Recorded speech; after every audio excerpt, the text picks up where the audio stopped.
If you have a toilet that runs either all the time or periodically, chances are that you have a bad seal on the flush valve.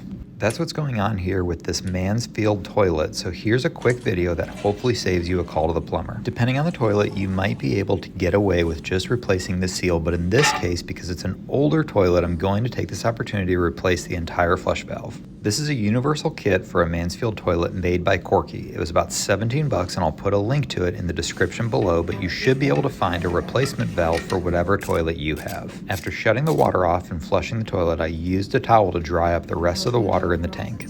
Depending on your model, you might need to use a cup or even a wet dry vac to get most of the water out before using the towel. Once the tank was dry, I loosened the 3 nuts that hold the tank to the toilet, and anytime I'm using metal tools around porcelain, I always take a little extra care so I don't accidentally crack it.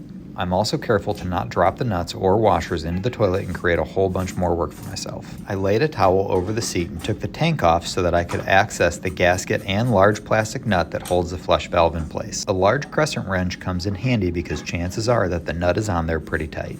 The old valve should then come out easily, and the new valve goes in the same way, where it's held in place with a plastic nut and then the new rubber gasket goes over that. In hindsight, I probably should have replaced the bolts while I had the toilet taken apart, but I didn't get to that this go around. Hopefully I don't regret that in the future.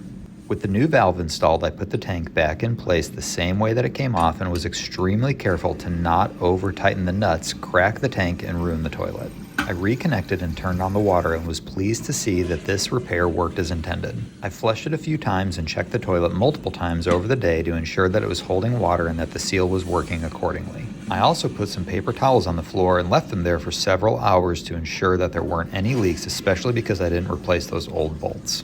I post mostly shorts, but every now and again I'll do a longer video like this, so if you like this type of content, go ahead and click the subscribe button.